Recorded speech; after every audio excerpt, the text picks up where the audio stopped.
तिरंगा मेरी शान है, वतन मेरी जान है। 26 जनवरी का त्योहार है और देशभक्ति मेरा अभिमान है। इस रिपब्लिक डे के ऊपर 77th रिपब्लिक डे आपका ये रहता है और इस रिपब्लिक डे के ऊपर बात करेंगे कि रिपब्लिक डे और कॉन्स्टिट्यूशन डे के अंदर या आपका रिपब्लिक डे और संविधान दिवस के अंदर आपका क्या फ़र्क है। सभी को happy Republic day, 77th Republic day of India, of Indian constitution. सभी को मुबारकबाद। और डिस्कस करेंगे, इस वीडियो को शुरुआत करेंगे एक इंपॉर्टेंट और एक काफ़ी मज़ेदार किस्से से, क्योंकि काफ़ी सारे लोगों को पता ही नहीं है कि हमारा रिपब्लिक डे क्या है और कॉन्स्टिट्यूशन डे क्या है। हमारा कॉन्स्टिट्यूशन आया किस दिन था और हमारा कॉन्स्टिट्यूशन एनफोर्स किस दिन हुआ था। देखिए, दो डेट्स आपके लिए काफ़ी इंपॉर्टेंट रह जाती हैं इसके अंदर। एक तो आपकी है नवंबर की डेट, एक आपके जनवरी की डेट। तो एक आपके 26 नवंबर 1949 और दूसरी जो डेट आपके लिए इंपॉर्टेंट है दैट इज 26 जनवरी 1950। दो डेट्स आपके लिए इंपॉर्टेंट और दोनों डेट्स का क्या महत्व है। देखिए, जब हम बात करते हैं आपका 26 नवंबर 1949 की, 26 नवंबर 1949 को आपका कॉन्स्टिट्यूशन डे मनाया जाता है। अच्छा, कॉन्स्टिट्यूशन डे तो आपका चलो 2015 के अंदर इसको बोला गया, लेकिन उससे पहले इसको लॉ डे मनाया जाता था। आपका विधि डे या विधि दिवस आपका मनाया जाता था। इसको आपका 2015 के अंदर इसको चेंज कर दिया कॉन्स्टिट्यूशन डे से। क्यों? क्योंकि आपका 26 नवंबर 1949 आपकी वो तारीख है जिस दिन आपका कॉन्स्टिट्यूशन अडॉप्ट किया गया था, जिस दिन आपका संविधान अडॉप्ट किया गया था।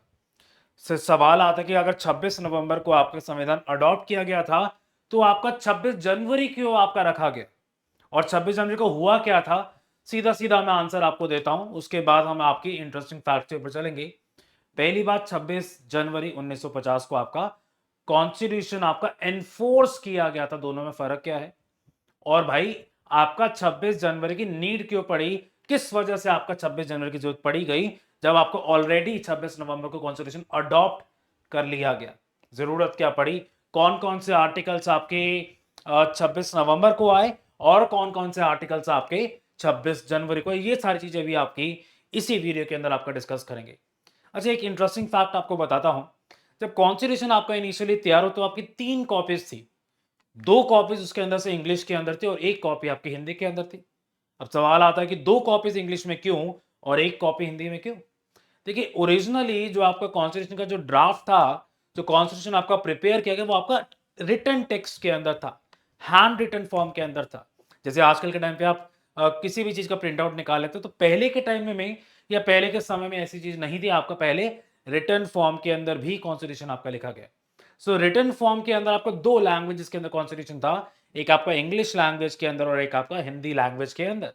उसके अलावा एक और आपका डॉक्यूमेंट प्रिपेयर किया जो आपका प्रिंटेड फॉर्म के अंदर था, जो आप अपने प्रिंटर से प्रिंट निकालते हैं, उसी तरीके से आपका इंग्लिश वर्जन आपका प्रिंट भी किया गया। तो इसीलिए आपकी 3 कॉपीज आती हैं शुरुआत के अंदर, जिसमें एक कॉपी आपकी इंग्लिश में जो कि आपकी हैंड रिटन है, दूसरी कॉपी आपकी इंग्लिश में जो कि आपकी प्रिंटेड है, और तीसरी कॉपी आपके आती है हिंदी के अंदर जो वापस से आपकी हैंड रिटन है। यहाँ पर आप देख रहे होंगे, यहाँ पर आपकी एक फोटो है। तो यहाँ पर आप देखेंगे तो ये आपकी हैंड रिटन कॉपी है ऑफ द कॉन्स्टिट्यूशन। ये आपका आर्टिकल नंबर 12 आपका लिखा हुआ है यहाँ पर, article number 12 to this part unless the context otherwise requires. तो इस तरीके से आपका रिटन फॉर्म के अंदर आपका कॉन्स्टिट्यूशन जो है आपका लिखा गया। काफी मजेदार चीज है, काफी सारे लोगों को पता ही नहीं है कि जो शुरुआत में जो ओरिजिनल कॉपी हमारे कॉन्स्टिट्यूशन की तैयार हुई थी वो आपकी हैंड रिटन फॉर्म के अंदर थी। चलिए आगे चलते हैं और इंटरेस्टिंग फैक्ट के बारे में जानते हैं कि भाई आपका 26 नवंबर और आपका 26 जनवरी में फर्क क्या है, भाई डिफरेंस क्या है। देखिए, कुछ आर्टिकल्स आपके 26 नवंबर को आए। 26 नवंबर, जब मैं 26 नवंबर की बात करूं तो मान लीजिएगा कि मैं बात कर रहा हूं 26 नवंबर 1949 की, मैं बात कर रहा हूं 26 नवंबर 1949 की। और जब मैं 26 जनवरी बोल रहा हूं तो मेरा 26 जनवरी से मतलब है 1950। लगभग 2 महीने का ही समय है दोनों के बीच में, लेकिन काफी इंपॉर्टेंट समय आपको देखने को मिलेगा। देखिए, कुछ आर्टिकल्स आपके 1949 के अंदर ही, मतलब 26 नवंबर 1949 को ही आपके आपके अडॉप्ट कर लिए गए, आपके एनफोर्स में ला दिए गए विद इमीडिएट इफेक्ट। उसमें से 3 मेजर कैटेगरीज अगर हम बांटना चाहें उसमें, एक तो आपका सिटीजनशिप वाले आर्टिकल्स, सिटीजनशिप वाले क्यों आपके आर्टिकल्स पहले ही एनफोर्स कर दिए गए? देखिए, हम अभी अभी आज़ादी लेके आए थे। आज़ादी लेने के बाद हमारी एक नई कंट्री बनी इंडिया। अब उसके साथ हमें अपना रिलेशनशिप एस्टैब्लिश करना है। देखिए, हर कंट्री का और उस कंट्री के लॉ का उस इंडिविजुअल के साथ, जो व्यक्ति उस कंट्री का नेशनल है, उसके साथ एक रिलेशनशिप एग्जिस्ट करता है। उस रिलेशनशिप को बोले तो नेशनैलिटी। तो नेशनैलिटी का रिलेशनशिप, सबसे पहला आर्टिकल अगर आपको कुछ देना हो आपकी कंट्री के अंदर, सो हमेशा सरकार ये प्रयास करते कि आपको वो रिलेशनशिप बनाया जाए उस कंट्री के नागरिक के साथ, and that relationship is of nationality. इसीलिए सबसे पहले जो आपके आर्टिकल्स एनफोर्स करेंगे वो थे आपके सिटीजनशिप के। उसके बाद कुछ आर्टिकल्स आपके एनफोर्स करेंगे इलेक्शंस की। और जब तक इलेक्शंस ही नहीं होंगे तो आपकी पोस्ट डिफरेंट कॉन्स्टिट्यूशनल फंक्शनरीज जो हैं, आपके ओथ किस तरीके से लेंगे? अब देखिए, 26 जनवरी को जब आपका आया था, तो काफ़ी सारे मंत्रियों के द्वारा, काफ़ी सारे कॉन्स्टिट्यूशनल फंक्शनरीज के द्वारा आपकी ओथ ली गई। जब तक आपका इलेक्शंस वाला पार्ट, जब तक आपका प्रोविजनल पार्लियामेंट का पार्ट एनफोर्स नहीं किया जाएगा, वो लोग ओथ कैसे लेंगे, वो लोग साइन कैसे करेंगे कॉन्स्टिट्यूशन? तो इसीलिए दूसरा जो सबसे मेजर पार्ट इसके अंदर रहा, वो रहा आपका इलेक्शंस एंड प्रोविजनल पार्लियामेंट्स का। तीसरा जो आपका इंपॉर्टेंट पार्ट रहा, वो रहा आपका टेम्परेरी और ट्रांजिशनल प्रोविजन, जिसमें इंटरिम प्रोटेक्शन आपकी दी गई काफी सारी स्टेट्स को, ताकि जब तक कॉन्स्टिट्यूशन कमेंस नहीं हो जाता तब तक आप ये कम से कम अपनी टेम्परेरी प्रोटेक्शन जो है आप वो एंजॉय कर सके। कुछ आर्टिकल जो आपके इनैक्ट करे गए 26 नवंबर 1949 को, उसमें से आर्टिकल्स हैं 5 से लेके 9, जो कि आपके सिटीजनशिप के ऊपर है। 34, 30, 379, 380, 388 ये आपके प्रोविजनल पार्लियामेंट के ऊपर और इलेक्शंस के ऊपर है। और फिर आप बाकी आपके अदर टेम्परेरी और ट्रांजिशनल प्रोविजन 366, 367, 391 से लेके 394, ये आपके आर्टिकल्स आपके एनफोर्स कर देंगे पहली बारी जब आपका कॉन्स्टिट्यूशन आया, जब आपका कॉन्स्टिट्यूशन अडॉप्ट किया गया 26 नवंबर 1949 को। अब आता है आपका 26 जनवरी 1950 का दिन। अब इस दिन आपका कॉन्स्टिट्यूशन जो आपका एनफोर्स किया गया, और बाकी आर्टिकल्स, रिमेनिंग आर्टिकल जो आपके थे, अदर आर्टिकल्स की अगर मैं बात करूं, जो कि आपके पहले ही आपके कुछ आर्टिकल्स अडॉप्ट कर गए, आपने देखा। उसके बाद कौन कौन से आर्टिकल, उसके बाद बाकी सारे जो आर्टिकल्स आपके हैं, वो सारे आपके एनफोर्स में लगेगा 26 जनवरी 1950 को। ऐसा क्यों किया गया? क्या जरूरत थी 1950 को, या ये डेट सेलेक्ट करने की, उसको देखते हैं। क्या पहले ही ये आर्टिकल्स आपके एनफोर्स नहीं करे जा सकते थे? क्या जरूरत थी इनको करने की? इसके बारे में भी डिस्कस करते हैं। हालांकि देखा जाता तो भाई एक व्यक्ति ये भी कह सकता भाई उसी दिन अडॉप्ट कर लेते, अलग अलग डेट क्यों रखेगी? 26 जनवरी को ही क्यों आपका तय किया गया कि भाई इसी दिन हम अपना कॉन्स्टिट्यूशन को अडॉप्ट करेंगे, इसी दिन हम कॉन्स्टिट्यूशन को एनफोर्स करने का काम करेंगे? एक इंटरेस्टिंग फैक्ट और बताता हूं। एक आपका आर्टिकल नंबर 124 है कॉन्स्टिट्यूशन ऑफ इंडिया के अंदर, जिसके तहत आपका सुप्रीम कोर्ट ऑफ इंडिया जो है आपका एस्टैब्लिश किया जाता है। सुप्रीम कोर्ट के जजेस जो है आपके अपॉइंट करे जाते हैं। अब देखिए, आपका आर्टिकल 124 आपका आया कब? वो तो आया आपका 26 जनवरी 1950 को। सुप्रीम कोर्ट ऑफ इंडिया की अगर बात करी जाए, सुप्रीम कोर्ट ऑफ इंडिया आपका कब से एग्जिस्ट करना शुरू हुआ? 1950 के अंदर, 26 जनवरी 1950 के अंदर तो आपका 124 आर्टिकल आया होगा। क्या सुप्रीम कोर्ट उसके बाद आया? The answer is yes. 26 जनवरी 1950 को आपका कॉन्स्टिट्यूशन आपका एनफोर्स में आया, और 2 दिन के बाद 28 जनवरी 1950 के अंदर आपका आता है the supreme court of India. Law वाले बच्चों के लिए ये चीज याद रखिएगा, आपके एग्जाम्स के अंदर भी ये चीजें पूछी जाती है कि सुप्रीम कोर्ट ऑफ इंडिया जो है कब आपका एनफोर्स के अंदर आया, तो वो आपका आया 28 जनवरी 1950 के अंदर। अब चलते हैं 26 जनवरी 1950 पे। क्यों 26 जनवरी 1950 आपकी डेट जो है तय करेगा कि भाई इसी दिन हम कॉन्स्टिट्यूशन को आपका एनफोर्स करने का काम करेंगे, पूरी तरीके से अडॉप्ट करने का काम करेंगे। अच्छा, उससे पहले मैं आप सभी को बता दूं कि हमारा जीएसपी बैच ऑलरेडी आ चुका है। तो जीएसपी बैच अगर आप लोग लेना चाहते हैं तो आज 26 जनवरी है आपका, 2026 आपका है, 26 जनवरी 26 आपका है इसके अंदर। और काफ़ी इंपॉर्टेंट ऑफर्स आपको यहाँ पर देखने को मिलते हैं। नेट अगर आप क्वालिफाई करते हैं इन बैचेस को परचेज करके, तो आपके पास मौका है कि आप 26,000 तक का कैशबैक आप ले सकते हैं। और अगर आप JRF क्वालिफाई करते हैं तो आपको 77,000 का कैशबैक आपको इसके अंदर देखने को मिलता है। अच्छा, उसके अलावा अगर बात करी जाए तो काफ़ी सारे इंपॉर्टेंट अपडेट्स, काफ़ी सारे इंपॉर्टेंट फीचर्स आपको इन बैचेस के अंदर मिल जाएंगे, जैसे लाइव क्लासेस है, रिकॉर्डेड क्लासेस है, मेंटरशिप है, वीकली प्रोग्रेस रिपोर्ट्स। तो भाई अगर आपको देखना है कि क्या आप सही से पढ़ाई कर रहे हैं या नहीं कर रहे, जब तक आपको रिपोर्ट कार्ड नहीं मिलता ना तब तक अकल नहीं आती कि क्या आप सही से पढ़ रहे हो या नहीं पढ़ रहे। तो ये सारी चीज़ें आपको इन सेशंस के अंदर मिलेगी। PhD मेंटरशिप आपको मिलेगी, वीकली परफॉर्मेंस रिव्यू आपको मिलेगा, 1-to-1 मेंटरशिप आपको इसके अंदर देखने को मिलेगी। उसके अलावा सिद्धि नोट्स, 3 महीने की free paid internship text book के साथ, और आपको मॉक टेस्ट मिलेंगे, टेक्स्ट बुक, पास एलाइट का एक्सेस आपको मिलेगा, प्रैक्टिस क्वेश्चन स्टडी नोट्स। ये सारी चीजें आपको इस बैच के अंदर आपको देखने को मिल जाएंगी। अब अगर आप ये बैचेस ज्वाइन करना चाहते हैं तो आपको क्या करना है, आपको जाना पड़ेगा हमारे, अगर हम देखें तो YouTube वीडियो, जैसे अगर आप ये देख रहे होंगे, आपको छोटा सा काम करना है, बस आपको YouTube के ऊपर जाना है।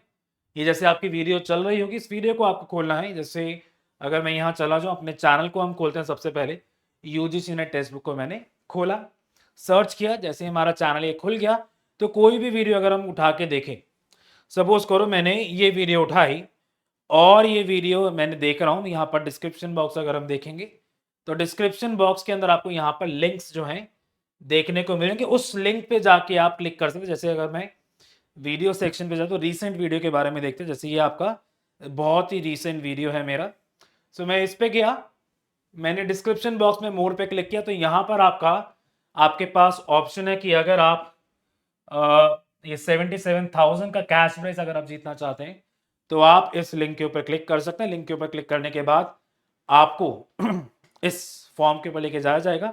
आप यहाँ पर अपना नाम, कॉन्टैक्ट नंबर, पेपर 2 का सब्जेक्ट और क्या प्रायोरिटी मेंटरशिप चाहते हैं या नहीं चाहते, ये फिल आउट कर सकते हैं। और फिर हमारी टीम आपको कॉन्टैक्ट करेगी और यहाँ से आप कम से कम बैचेज जो है ज्वाइन कर सकते हैं। फिर आपके पास यहाँ पर एक और लिंक है, स्पेशल ऑफर क्लिक है। जैसे ही आप इस लिंक के ऊपर क्लिक करते हैं तो वैसे ही आप हमारी टेक्स्ट बुक एप्लीकेशन के ऊपर पहुंच जाएंगे और यहाँ से जाके भी आप कोर्सेज को एनरोल कर सकते हैं। यहाँ पर अगर आप जाओगे एनरोल नाउ पे क्लिक करते हैं तो आप इस पेज के ऊपर डायरेक्टली आप पहुंच जाएंगे और आप यहाँ से भी डायरेक्टली कोर्सेज जो है परचेज कर सकते हैं। यहाँ पर मेरा टेलीग्राम चैनल का लिंक भी रहेगा। सो ज्वाइन करण सर टेलीग्राम चैनल, जैसे इस लिंक के ऊपर क्लिक करेंगे वैसे ही आप इस पेज के ऊपर आप पहुंचेंगे और आप मेरा टेलीग्राम चैनल भी ज्वाइन कर सकते हैं। चलिए वापस से आते हैं वीडियो के ऊपर और देखते हैं कि 26 जनवरी 1950 को ही क्यों आपका कॉन्स्टिट्यूशन के रूप में, कॉन्स्टिट्यूशन एनफोर्समेंट के रूप में आपका तय किया गया। अच्छा, एक और चीज अगर मैं आपसे डिस्कस करूं, रिपब्लिक का मतलब क्या है। हम बात करते हैं रिपब्लिक डे की कि भाई 26 जनवरी को आपका रिपब्लिक डे आता है, लेकिन रिपब्लिक का मतलब क्या है, एक्चुअल मीनिंग क्या होगा रिपब्लिक का।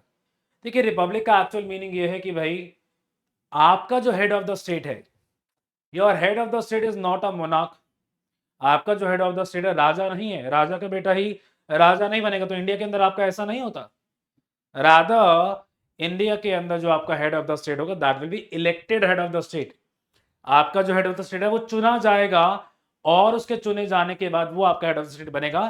तो हम एक ऐसे व्यक्ति को वहां पर चुनते हैं जिसके पास वो रिक्वायर्ड लेवल ऑफ इंटेलेक्ट है, रिक्वायर्ड लेवल ऑफ स्किल्स है। हम ऐसे व्यक्ति को नहीं चुनते जो राजा का बेटा राजा होगा तभी उसको वहां बिठा दिया जाएगा, तो इस बिहाफ पे उनको चूज नहीं किया जाता। अच्छा, एक और ऑफर इसके अंदर, स्पिन एंड विन ऑफर। तो जैसे ही आप कोर्स एनरोल करते हैं तो वैसे ही आपका स्पिन द व्हील वाला ऑफर आएगा, तो वहां पर जाके आप इसको खोल सकते हैं। अब आ जाते हैं कि भाई आपके क्या क्या टाइमलाइन ऑफ इवेंट्स हुए जिसके तहत आपका 26 जनवरी 1950 आपकी तय करी। अब देखिए यहाँ की शुरुआत होती है आपके 1930 से। 1930 का क्या रेलेवेंस है उसको देखिएगा। 26 जनवरी 1930 को इंडियन नेशनल कांग्रेस जो है आपका पूर्ण स्वराज डिक्लेयर करती है। पूर्ण स्वराज का मतलब ये है कि भाई अब इंडिया जो है वो ये कहते हैं कि भाई हम ब्रिटिश रूल के अंदर रहेंगे ही नहीं, हमें पूर्ण स्वराज चाहिए, हमें कंप्लीट इंडिपेंडेंस चाहिए। तो 26 जनवरी 1930 का रेलेवेंस ये है कि आपका इंडियन नेशनल कांग्रेस ने पहली बार आपका पूर्ण स्वराज की बात करी थी और उसको अडॉप्ट किया था और डिक्लेयर कर दिया था कि भाई हमें इंडिया फ्रीडम स्ट्रगल मूवमेंट चल रही है और अब हमें पूर्ण स्वराज चाहिए, उससे कम पे हम नहीं मानेंगे। उसके बाद आपका आता है जुलाई 1947। अब देखिए जुलाई 1947 को आपका इंडियन इंडिपेंडेंस एक्ट आपका आया, जिसके तहत आपका इंडियन की इंडिपेंडेंस है। उसके अलावा इंडियन, अगर हम बात करें इंडिया को, तो आपका दो पार्ट के अंदर आपका डिवाइड किया गया। एक तो आपका इंडिया बना देगा और दूसरा आपका पाकिस्तान बता देगा। उसके बाद आपका कॉन्स्टिट्यूशन बनाने की तरफ हम थोड़ा सा आगे बढ़े आपके इंडिपेंडेंस एक्ट के बाद। फिर आपका आता है 1949, 1947 के बाद अब आपका आता है 1946, सॉरी 1946 से ही आपका कॉन्स्टिट्यूंट असेंबली जो है वो आपकी फॉर्म हो गई थी और उसमें ड्राफ्ट बनाना शुरू किया इंडियन कॉन्स्टिट्यूशन का, जिसके अंदर आपके इलेक्टेड रिप्रेजेंटेटिव जो हैं आपके वहां पर डाले गए और उनको जिम्मेदारी दी गई कि इंडिया को एक डेमोक्रेटिक गवर्नेंस आपको बनानी है।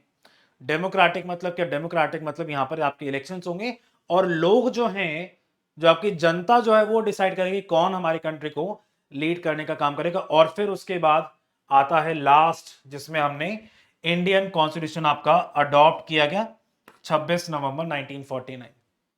अब सवाल आता है कि भाई आपका डेट जो सेलेक्ट करी गई वो क्यों सेलेक्ट करी गई? आपकी डेट सेलेक्ट करने का कारण क्या था? देखिए आपका, जैसे कि मैंने बताया, आपकी शुरुआत हुई थी 1930 से। तो 26 जनवरी 1930 आपकी वो तारीख थी जब आपका पूर्ण स्वराज डिक्लेयर किया गया इंडियन नेशनल कांग्रेस के द्वारा। और इसी डेट को रेलेवेंस, इसी चीज को याद रखने के लिए कि भाई हमने कंप्लीट फ्रीडम की बात करी थी, हमने पूर्ण स्वराज की बात करी थी, इसलिए आपका 26 जनवरी 1950 जो है डेट तय करी गई, सोची गई कि इस दिन हम अपना कॉन्स्टिट्यूशन जो है पूरी तरीके से एनफोर्स के अंदर लाएंगे। तो ये पर्पस था आपका 26 जनवरी को सेलेक्ट करने का।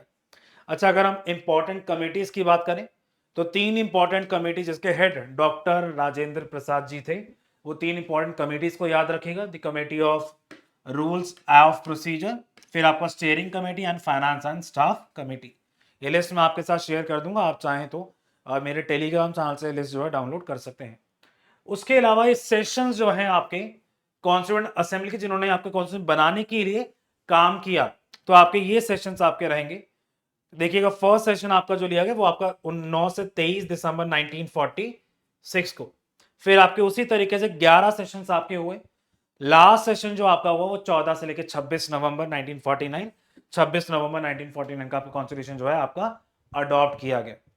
अच्छा, कॉन्स्टिट्यूशन अडॉप्ट करने से पहले 2 दिन पहले, जैसे 26 जनवरी को आपका कॉन्स्टिट्यूशन जो आपका एनफोर्स में आया जान के अंदर, उससे 2 दिन पहले सेशन तो नहीं हुआ था लेकिन एक मीटिंग जरूर आपकी रखी गई थी वहां पर 24 जनवरी 1950 को, जहां पर मेंबर ने अपने सिग्नेचर्स किए। तो भाई ये आपकी 11 सेशन जरूर हुआ था लास्ट, लेकिन उसके बाद असेंबली एक और बार मिली थी 24 जनवरी 1950 को। ये आपकी कुछ तस्वीरें हैं जिसमें आपकी कॉन्स्टिट्यूएंट असेंबली आपको दिख रही होगी मीटिंग करने के लिए। इसी मीटिंग के अंदर आपका कॉन्स्टिट्यूशन जो है आपका एनफोर्स में लाया गया था। आपके doctor Jawaharlal Nehru, honourable mister prime minister, तो इन्होंने आपका ओथ लिया था उस दिन, और ये आपका कॉन्स्टिट्यूशन जो है आपका एनफोर्स में आया कब? आपका 26 जनवरी 1950 के अंदर कॉन्स्टिट्यूशन आपका ऑफिशियली, आपका इंडिया जो ऑफिशियली आपका रिपब्लिक बना। इसलिए आपका रिपब्लिक डे इसको बोला था, और इसीलिए आपकी रिपब्लिक डे परेड जो है आपकी यहां पर होती है, जिसके अंदर हम 3 चीजें सेलिब्रेट करते हैं। एक तो हम इंडिया एज अ रिपब्लिक को सेलिब्रेट करते हैं, India as a democratic nation को सेलिब्रेट करते हैं, और नेशनल यूनिटी को भी आपका सेलिब्रेट किया जाता है रिपब्लिक डे के ऊपर। ये आपका 77th रिपब्लिक डे। होपफुली आप सभी को ये इंफॉर्मेशन जो आपको इस वीडियो के अंदर दी गई वो आपको अच्छी लगी होगी। सभी को मुबारकबाद, सभी को खुश कामनाएं कि आप 77th रिपब्लिक डे का पार्ट हैं। अच्छा, कभी भी कंफ्यूज मत होइएगा। हमेशा अगर हम 1950 से कभी कैलकुलेट करने की कोशिश करते हैं, 77th ईयर, ये आपका 2026 चल रहा है, तो भाई आपको इसको 77th ईयर क्यों बोला जाता है? अगर हम 1951 से कैलकुलेट करते, तब आपका जो आपका ईयर है 2026 है, वो आपका 76 होता। लेकिन क्योंकि आपका कॉन्स्टिट्यूशन 1950 के अंदर आया था, तो इसीलिए आपका 1+1 कर दीजिएगा जो भी आपका साल चल रहा है। जैसे 2026 के अंदर आपका 77th रिपब्लिक डे है, 2027 के अंदर आपका 78th रिपब्लिक डे होगा। तो इस तरीके से हमेशा याद रखिएगा, कभी भी कंफ्यूज नहीं होगे किसी भी चीज के लिए, किसी के भी सामने और एग्जाम के अंदर भी। ये हमारा झंडा है, झंडे को बोलेंगे जय हिंद। आज के लिए इतना ही। Goodbye, thank you and see you in the next video. Good bye.